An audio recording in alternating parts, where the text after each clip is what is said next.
Christmas Rocky Road. Grease and line your lamington pan so that the baking paper hangs over the sides.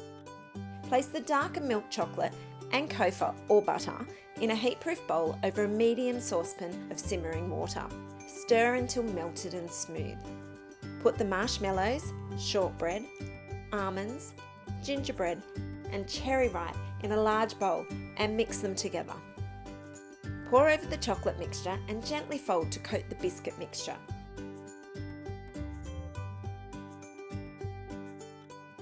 Spoon into the pan and spread it evenly, then sprinkle with M&Ms. Leave to set at room temperature for 1 hour. When the Rocky Road is set, use the paper to lift it out of the pan onto a board. Then carefully cut it into pieces. Package up this easy Rocky Road as a sweet gift from the kitchen. Make it up to a week ahead and store it in an airtight container. For the full recipe, see the description below. For more ideas, head to our Christmas Gifts for Teachers and Friends playlist here.